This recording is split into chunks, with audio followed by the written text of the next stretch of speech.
आइए दोस्तों, अब हम आपको बताने वाले सांख्यिकी के मोस्ट इंपॉर्टेंट क्वेश्चन जो बोर्ड एग्जाम में आना ही आना है। ठीक है, तो इस वीडियो को अगर आप देख लेते हो तो सांख्यिकी के जितने भी सारे मोस्ट इंपॉर्टेंट क्वेश्चन है वो सारा का सारा मैंने कवर कर दिया, ऑब्जेक्टिव से लेकर के सब्जेक्टिव तक।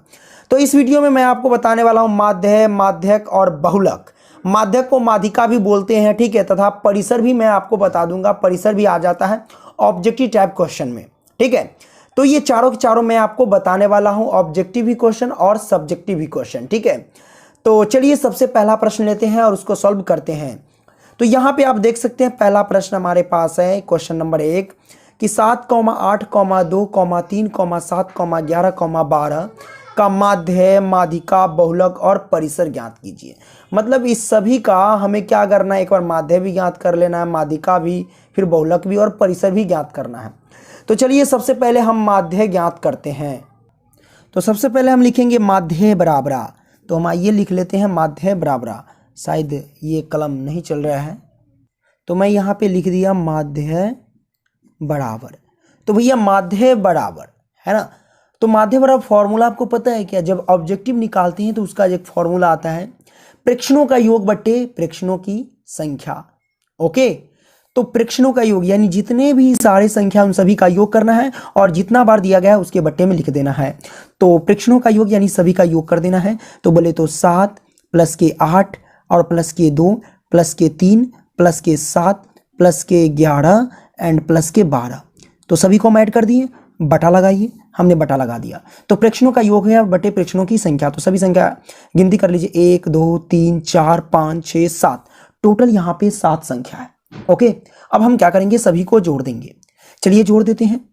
तो अगर सभी को जोड़ेंगे यहाँ पे 8 7 15 और 15 और 2 कितना हो गया भैया 17, 17 और 3 20। ठीक है, 20 और 7 27, 27 और ये रहा 11, तो 27 और 11 हो गया भैया 38। ओके, 38 और 12 हो गया हमारे पास कितना 50 है कि नहीं। तो हम लिखेंगे कितना 50। तो लिख डालते हैं 50 और बट्टे में रखेंगे 7। ठीक है, अब 7 से 50 में हम भाग दे देंगे। तो भैया भाग देते हैं। चलिए 7 7 49, एक बचा। 50 में से जब 49 घटेगा तो एक बचेगा, दशमलव लगा, उस एक पर जीरो डाल दो तो 7 एकम 7 हो गया है कि नहीं। फिर बचा 3, फिर जीरो आएगा तो 30, 7 चौक 28। आप भाग दे के देख लेना तो 7.14 लगभग ये हमारे पास क्या आया, आंसर आ गया। तो ये निकला भैया माध्य। तो माध्य निकल के आया 7.14। इसी तरीके से निकालना, कितना भी संख्या दिया जाए इस टाइप की अगर माध्य कहे तो प्रेक्षणों का योग बट्टे प्रेक्षणों की संख्या, यानी जितनी संख्या दी गई हो सभी को जोड़ देना है और जितना बार दिया गया हो उतना बार लिख देना है। तो सभी को जोड़ दिए और जितना बार दिया गया था 7 बार दिया गया था तो 7 लिख दिए। तो ये निकल के आया माध्य। अब हम इसी का निकालेंगे माध्यिका, बोले तो माध्यक।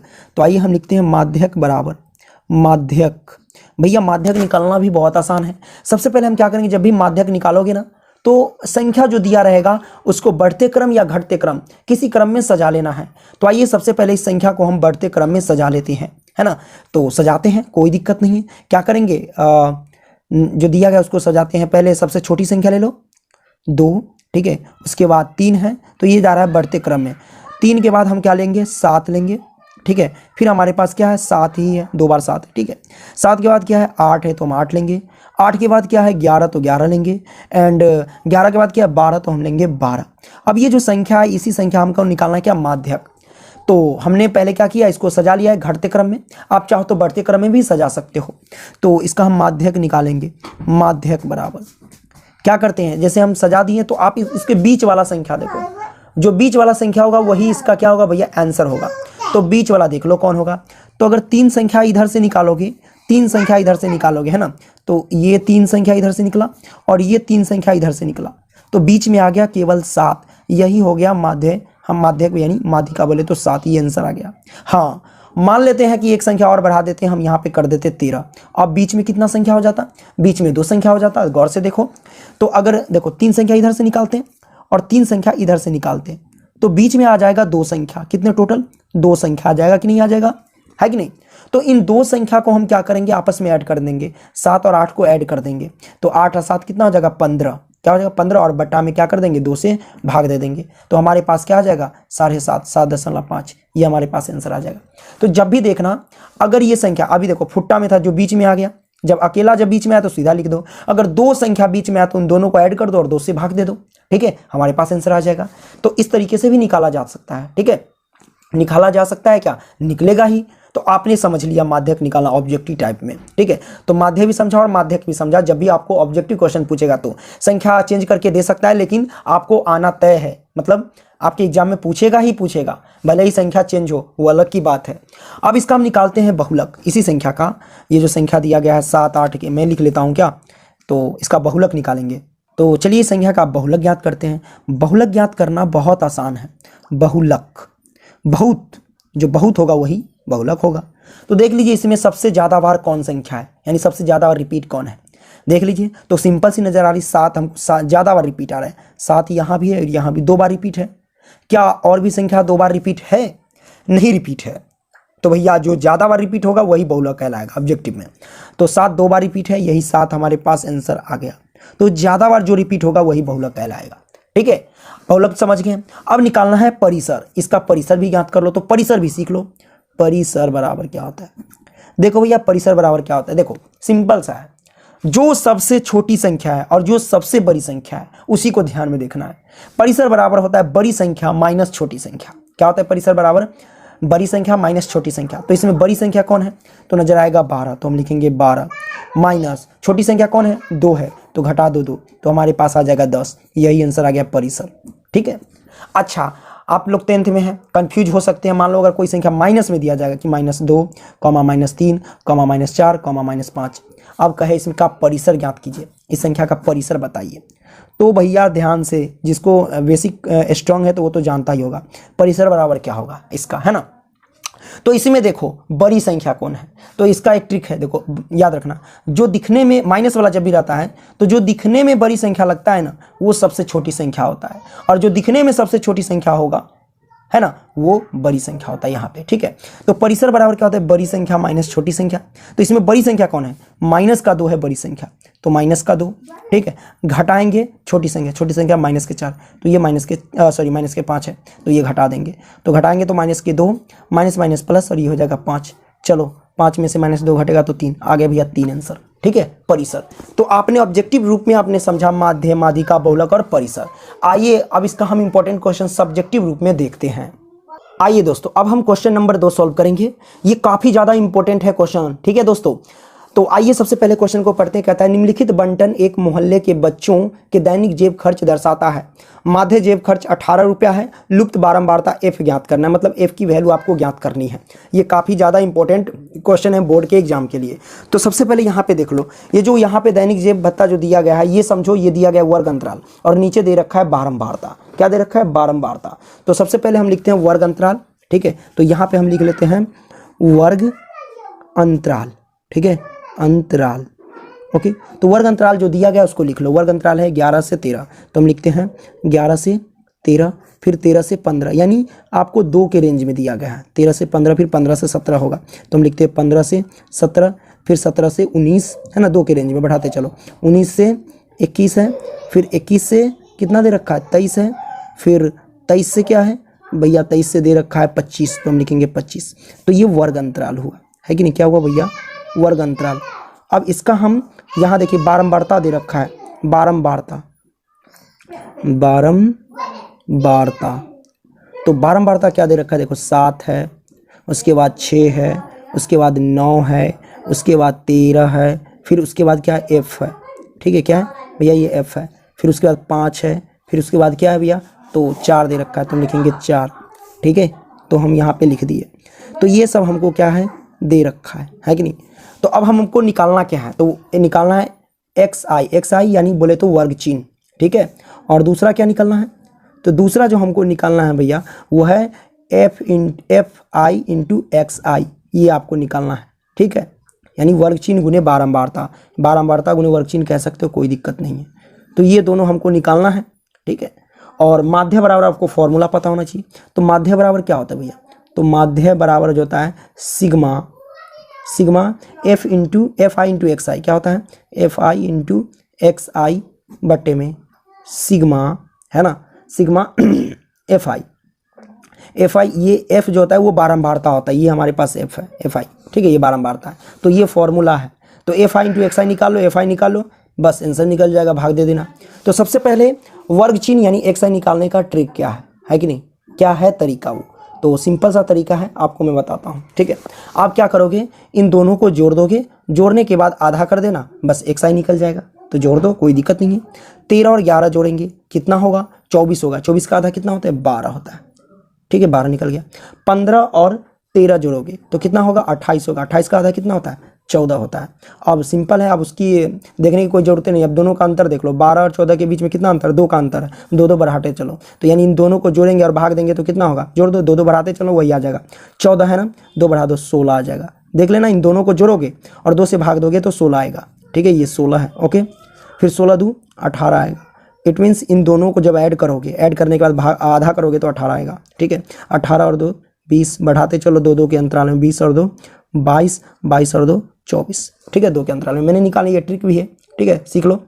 अब हम क्या करते हैं, एफ आई इंटू एक्स आई, बीच में इंटू दे, नाम से ही पता चल रहा है, ये एफ आई और ये एक्स आई दोनों में गुना कर दो। 12 सते 84, 14 छक 84, सभी को गुना करके हम एक बार क्या करते हैं, लिख डालते हैं। तो चलो लिख देते हैं। तो जैसा कि आप देख सकते हैं, इन सभी को मैंने गुना करके लिख दिया, कोई दिक्कत नहीं है यहाँ तक, बिल्कुल समझ में आ रही है ना। देखो यहाँ पे देखो, 20 एफ से गुना किए तो 20 एफ है। ओके, ध्यान से। अब इन सभी को ऐड करोगे तो कितना होगा भैया, देखो इसको छोड़ करके बाकी सबको ऐड करना हो, क्योंकि एफ जो है ना ये अलग जाति का हो गया। ये सब देख रहे हैं, इसके ऊपर ये सब ये अलग जाति का, तो इस सबको ऐड कर देना। तो इन सबको ऐड करोगे तो 752 होगा। क्या होगा, 752। अब प्लस में 20 एफ लिखना, इसको एक साथ ऐड मत करना, ऐड के रूप में लिखा जाएगा भैया, लेकिन ऐड नहीं होगा, कारण क्योंकि ये एफ वाला है कि नहीं। तो इतना ऐड करके रख दो। ठीक है, इन सब को ऐड कर दो, तो बाकी इन सभी को ऐड करोगे तो भैया 44 होगा। क्या होगा, 44। ये जो बीच में एफ है उसको लिख दो प्लस का एफ। ओके, तो ये हमारे पास बारंबारता बोले तो एफ आई निकल चुका है इतना, एफ आई इंटू एक्स आई निकल चुका है इतना। तो यही फॉर्मूला इस पर हम यूज करेंगे, सिंपल सी बात है। और माध्य बराबर दे रखा है पहले से कितना, 18 रुपया। तो माध्य के जगह पे क्या रखेंगे, 18 रुपया रखेंगे। तो हम रखते हैं 18 और बराबर sigma F I into X I बराबर कितना है, F I into X I बराबर कितना, 752 और प्लस के 20 एफ। तो हम रखते हैं 20 एफ बटा सिग्मा एफ आई। तो सिग्मा एफ आई क्या है, ये एफ आई है बारंबारता, तो 44 प्लस के एफ। तो हम लिख दिए 44 प्लस के एफ। कोई दिक्कत नहीं, कोई दिक्कत नहीं। इसके नीचे एक छिपा रहता है कि नहीं, आर पार गुना कर लो सभी में। तो 18 से 44 में गुना कर लो, ये है ना। तो भैया 18 से अगर 44 में गुना करेंगे तो कितना होगा, तो ये होगा 792। तो हम लिखते हैं 792। अब प्लस, तो प्लस एफ से और 18 में गुना करेंगे तो 18 एफ होगा बराबर बीच में, क्योंकि यहाँ क्रॉस मल्टीप्लिकेशन गुना हो रहा है। एक से सभी में गुना करेंगे तो उतना ही होगा 752 और प्लस में कितना, 20 एफ। ठीक है, तो हम लिख दिया 20 एफ, कोई दिक्कत नहीं है। अब यहाँ से हम क्या करते हैं, देख लो, ये है 792 प्लस, है ना, तो प्लस 18 एफ, तो 18 एफ। ओके, अब क्या करो, सबको इधर लिया, 792 को इधर लाएंगे तो माइनस का 752 है, सॉरी 752 प्लस के 20 एफ इधर आया तो माइनस का 20 एफ। ठीक है, इधर बच गया 0, कोई दिक्कत नहीं है कि नहीं। अब हम क्या करते हैं, 792 है माइनस के 752, तो भैया 792 में से 752 घटेगा तो कितना आएगा, 40 आएगा। ओके, कितना आएगा भाई, 40 आएगा। और ये प्लस के 18 एफ और माइनस के 20 एफ, 18 एफ और 20 एफ माइनस का घटेगा तो माइनस के 2 एफ होगा। ठीक है, बराबर 0 तो 0, तो माइनस के 2 एफ बराबर 40 है, प्लस का पक्षांतर करेंगे तो माइनस का 40। ये माइनस से माइनस कैंसिल, 2 से काट दो, 20 दूना 40 कट गया। तो एफ की वैल्यू आ गई भैया 20। ठीक है, तो 20 हमारे पास क्या आ गया, लुप्त बारंबारता, यानी जो गैप था, जो निकालना था, यही आ गया। तो भैया निकल गया। ये दूसरा क्वेश्चन तो बड़े ही शानदार तरीके से समझ गए होंगे। आइए अब हम तीसरा प्रश्न देखते हैं। ये दोस्तों अब हमारे पास तीसरा प्रश्न है। ये भी काफ़ी ज़्यादा इंपॉर्टेंट क्वेश्चन है, जो कि हमें बहुलक निकालना है, और बहुलक निकालना बहुत आसान होता है। कहता है निम्नलिखित आंकड़े 255 बिजली उपकरणों के प्रेक्षित जीवन काल घंटों में की सूचना है, ये सब दे रखा है। और उपकरणों का बहुलक जीवन काल ज्ञात कीजिए। तो बहुलक आपको ज्ञात करना है। तो आपको पता है पहला जो होता है वो वर्ग अंतराल और नीचे बारंबारता। तो आइए इसको हम अच्छे से लिख लेते हैं पहले। तो ये हमारे पास इस तरीके से मैंने लिख लिया। बहुलक निकालने का सबसे आसान तरीका, सबसे पहले क्या करो, इसमें सबसे बड़ी बारंबारता ढूंढो और उसका वर्ग अंतराल देख लो।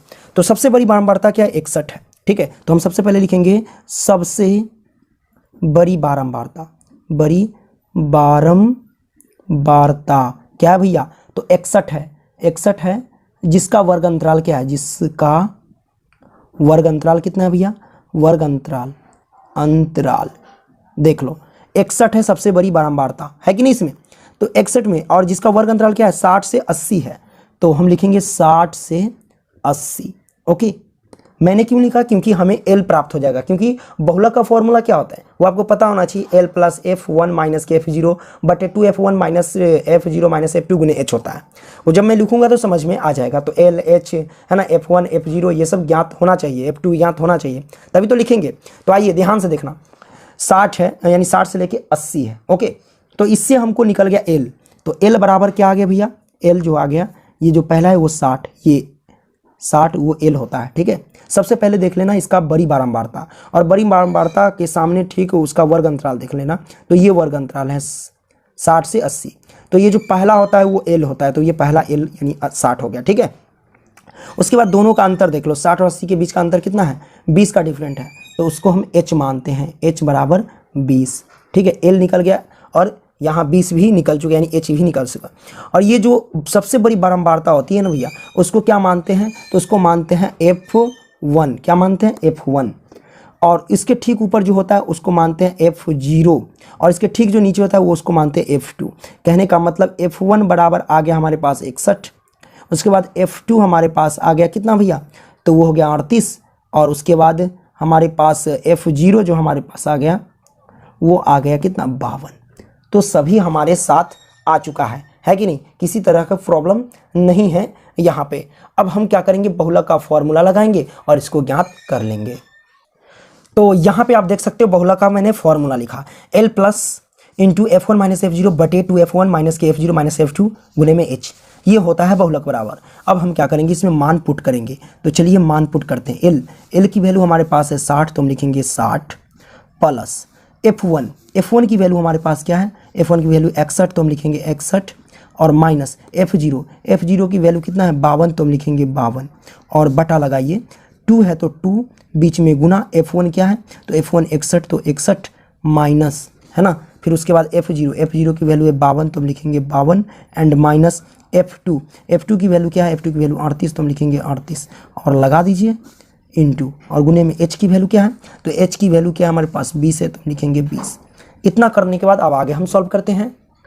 अब यहाँ से क्या करेंगे, देख लो ये 60 है तो 60 लिखेंगे, प्लस तो प्लस, उसके बाद 61 में से 52 घटाएंगे तो कितना बचेगा 9, तो हम लिखेंगे 9, बटा लगाइए, 61 दूना कितना हो जाएगा भैया, तो ये हो जाएगा 122, क्या हो जाएगा भैया 122, ये माइनस का क्या हो जाएगा 52 और 38 जोड़ेंगे 8 2 10 के 0, हासिल हो जाएगा 1 5 3 8 1 9 90, है कि नहीं, कितना हो जाएगा भैया 90, और गुने में 20, तो ये 20 रहेगा। ओके, यहाँ से हम क्या करेंगे 60 प्लस, देखो 9 और बटा में 122 में से 90 घटा दो तो कितना होगा 32 होगा, 32 और गुने में क्या हो जाएगा 20, तो 20 काटो, 5 चौके 20 8 चौक 32, तो 5 चौके 20 हो गया, 8 चौक 32 हो गया। ठीक है, इतना हो गया, तो 60 और प्लस में 9 और 5 गुना 9 5 45, और बट्टे में हो गया 8, है कि नहीं। अब यहाँ से क्या करोगे, सॉल्व कर लो, क्या करो 8 में 45 से भाग दे दो, तो 8 से 45 में भाग देंगे तो 8 पंचे 40, है कि नहीं, 8 पंचे 40 हो गया। अब दशमलव बैठाइए, ओके दशमलव बैठा दें। अब उसके बाद क्या है, क्योंकि 40 से 5 घटेगा तो 5 आएगा 0.0, तो 8 छक 48, ओके 45 से भाग दे रहे हैं तो 8 छक 48, फिर 50 में से 48, फिर 2, फिर दशमलव, फिर 0, 8 दूना 16, फिर 4 8 पंचे 40, मतलब 45 में 8 से भाग देंगे तो 5.625 आएगा। ठीक है, तो हमारे पास आ गया भैया यहाँ पे कितना 60 प्लस में 5.625। ओके, अब यहाँ से देख लो 60 प्लस के 5.625 है ना, दोनों को जोड़ दो तो ये हो जाएगा 65.625। ये हमारे पास क्या आ जाएगा, आंसर आ जाएगा। तो बोले तो बहुलक निकल करके आ गया, कोई दिक्कत नहीं है। तो ये भी क्वेश्चन सॉल्व हो गया। तो उम्मीद है मुझे कि आपको बहुलक सॉल्व करना आ गया होगा। आइए दोस्तों अब हम अगला क्वेश्चन देखते हैं। आइए दोस्तों अब क्वेश्चन नंबर 4 देखते हैं। क्वेश्चन नंबर 4 तो काफ़ी ज़्यादा इंपॉर्टेंट है यार, कहता है यदि नीचे दिए हुए बंटन का माध्यक 28.5 हो तो x और y का मान ज्ञात कीजिए। इसमें x और y का मान ज्ञात करना है और ध्यान रखना कि माध्यक विधि से, यानी माध्यक आपको ज्ञात करना है। तो वर्ग अंतराल दे रखा है, बारंबारता दे रखा है। कभी भी जब हम माध्यक ज्ञात करते हैं तो संचयी बारंबारता तो आना ही चाहिए, बोले तो C × F है ना, संचयी बारंबारता को CF बोलते हैं। तो हम CF पहले हम निकालेंगे, क्या निकालेंगे? CF। तो जब भी वर्ग अंतराल और बारंबारता दिया रहे तो CF निकालना यार बहुत आसान होता है कि नहीं? तो हम निकाल लेते हैं। कैसे निकालेंगे? 5 है तो 5 लिखो और सबको ऐड करते जाओ। x और 5 जोड़ेंगे तो हो जाएगा 5 + के x, ठीक है। उसके बाद 5 + x और 20 जोड़ेंगे तो ये हो जाएगा 25 + के x, ठीक है। 25 + x और 15 जोड़ेंगे तो हमारे पास कितना हो जाएगा? तो ये हो जाएगा 30 और 40, यानी 40 प्लस में x। 40 + x और y जोड़ेंगे तो ये हो जाएगा 40 + के x और प्लस के y, ठीक है। और 40 + के x प्लस के y और 5 जोड़ेंगे तो ये हो जाएगा 45 + के x प्लस के y, ठीक है। यह हमारे पास हो गया, राइट। तो ये सब निकल करके आ गया और इसका योग दे रखा है कितना? 60 दे रखा है, यानी n = 60 दे रखा है। तो सबसे पहले लिख लो यहाँ जो दिया गया n = 60 दे रखा है, तो हम लिख देंगे, सॉरी कॉमा लगा दिया मैंने, n = 60 दिया है, ठीक है। और इसका माध्यक भी दे रखा है। तो देखो माध्यक कितना है? माध्यक जो दे रखा है भैया, वो माध्यक दे रखा है 28.5, ठीक है, 28.5 है। तो भैया इसमें हम क्या करते हैं, जो माध्यक दिया गया है ना वही माध्यक इसमें हम देखेंगे कि किस वर्ग अंतराल के बीच में आता है 28.5। तो देखोगे भैया 28.5 जो है वो 20 से 30 के वर्ग अंतराल में आता है कि नहीं? तो हम लिखेंगे जो ये 28.5 जो दिया गया माध्यक, इसका मतलब ये हुआ कि किस वर्ग अंतराल में आएगा? 20 से 30 के वर्ग अंतराल में। तो लिखेंगे अतः माध्यक वर्ग बराबर, माध्यक वर्ग बराबर क्या हो जाएगा? 20 से 30, 20 से 30, ठीक है। अब यहां से देखो 20 से जो 30 आया भैया, यहां पे मैं आपको समझाता हूं। यहां से इसके सीधे लाइन में जाओ, ये सारे के सारे आएंगे टोटल, है कि नहीं? अब इसमें देखो कौन क्या होता है।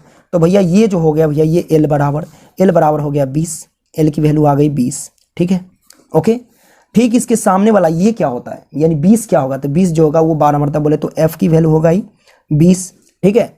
और ये जो यहाँ पे देख रहे हो 25 + x, ठीक इसके ऊपर वाला होता है संचयी बारंबारता। तो ये हो गया CF, क्या हो गया भैया? CF की वैल्यू, CF, ओके, निकल गया CF। अब ये हमारे पास संचयी बारंबारता निकल चुका है 5 + के x, ओके। तो हम यहाँ पे सारा का सारे जो वैल्यू निकाले वो लिख देते हैं। L की वैल्यू जो आ गई भैया वो आ गई 20, ठीक है। उसके बाद F की वैल्यू आ गई कितना? 20, तो हम लिखेंगे 20, दोनों की वैल्यू 20 ही आ रही है। उसके बाद CF, तो CF की वैल्यू आ गई 5x, क्या हो गया? 5 + के x, तो हम 5 + के x लिख दिए। अब इन दोनों का अंतर कितना है? 20 और 30 का, 20 और 30 के बीच में अंतर, वो हो जाएगा h। तो h की वैल्यू हो जाएगी भैया, दोनों के अंतर है 10 का, तो हम लिखेंगे 10, ठीक है। अब हम पुट करते हैं, माध्यक बराबर फॉर्मूला लिखेंगे पहले। अब देख लो यहाँ पे हमारे पास माध्यक का फॉर्मूला है L + ny2 - के CF बटे में F गुने में h, ये हमारे पास फॉर्मूला आ गया, ठीक है। तो इसमें सारे के सारे निकल जाना चाहिए, हम निकाल चुके हैं, है कि नहीं? और मैं आपको बता दूं एक चीज़ और, यहाँ पे मैं समीकरण अभी बना देता हूँ, नहीं तो बाद में आपको प्रॉब्लम होगी।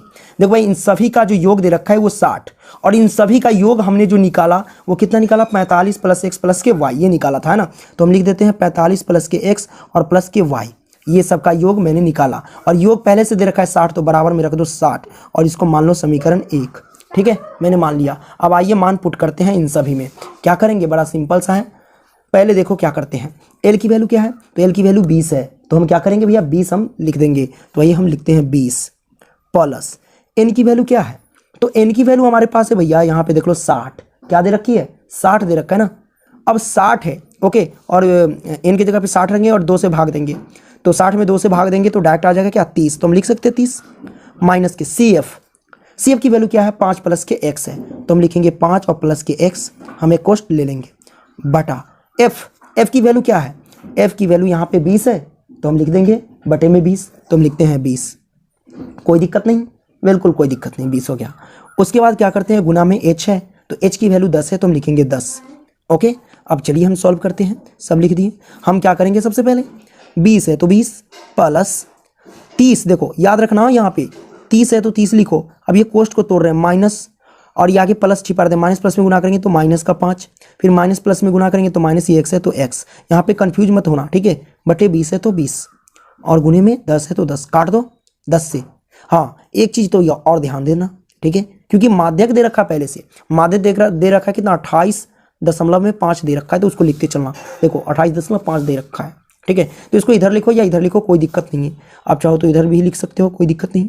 तो 28.5 बराबर, ठीक है। अब यहाँ से सॉल्व करते हैं, इसको काटो, 10 दूनी 20, ये कट गया है ना, तो ये कट चुका है, तो हमारे पास है ये 20 है तो 20 प्लस तो प्लस, 30 में से 5 जाएगा तो 25 और माइनस का x है तो x, और ये जो 2 काटे थे वो 2 नीचे आ जाएगा बट्टा में, है कि नहीं। अब क्या करते हैं देख लो भाई, बड़ा नॉर्मल सा सवाल है, कैलसी करते चलो। क्या करेंगे, ये 28.5 तो 28.5, ये प्लस का 20 है, पक्षांतर करके इधर लिया तो ये हो जाएगा माइनस का 20, ठीक है, और बराबर में हो जाएगा 25 माइनस के x और बटा में 2, ठीक है। जब घटाएंगे तो हमारे पास कितना आ जाएगा, तो ये हो जाएगा 8.5, क्योंकि 28.5 में से घटाएंगे 20 तो 8.5 हो जाएगा, और बराबर में हो जाएगा 25 माइनस के x और बटा में 2, ठीक है। इसके नीचे 1 छिपा रहता है। अब यहाँ से क्या करते हैं कि 25 माइनस x से 1 में गुना करेंगे तो 25 माइनस में x बराबर 8.5 और 2 में गुना करेंगे तो 8.2 यानी 17 हो जाएगा, ठीक है। इसीलिए माइनस के x और बराबर ये 17 तो 17, 25 प्लस का इधर गया तो माइनस का 25, ठीक है। तो माइनस x बराबर 17 में से 25 जाएगा तो माइनस के 8, ये माइनस से माइनस कैंसिल, तो x की वैल्यू आ गई भैया, x बराबर आ गया 8। हमको तो y का भी मान निकालना है कि नहीं, x और y दोनों गैप था, तो हम क्या करते हैं x का मान समीकरण 1 में रख देते हैं। क्या करेंगे, यहाँ पे लिख देते हैं x का मान समीकरण 1 में रखते हैं, 1 में रखने पर तो एक हमारे पास ये है 45 और प्लस में x प्लस के y, तो x के जगह पे हम डायरेक्ट रख देते हैं 8, क्योंकि x की वैल्यू 8 निकल चुकी है ना, तो x है ना, तो x के जगह पे रखते हैं 8 प्लस के y बराबर में 60, कोई दिक्कत नहीं। अब यहाँ से हम क्या करेंगे, 45 और 8 दोनों को ऐड कर देंगे तो ये हो जाएगा भैया 53 प्लस के y बराबर में 60, है कि ना, ओके, कोई दिक्कत नहीं। अब यहाँ से क्या करते हैं, इसीलिए y बराबर क्या हो जाएगा 60 प्लस के 53 इधर है तो माइनस का 53, तो y की वैल्यू आ गई भैया कितना 7, यानी 60 में से 53 घटाएंगे तो 7, तो y का मान 7 आ गया और x का मान 8 आ गया, ये हमारे पास आंसर आ गया, कोई दिक्कत नहीं है कि नहीं। सिंपल सी क्वेश्चन था, ये सॉल्व हो चुका है, ओके। और वीडियो पसंद आया तो लाइक करो और दोस्तों को भी शेयर करो, धन्यवाद।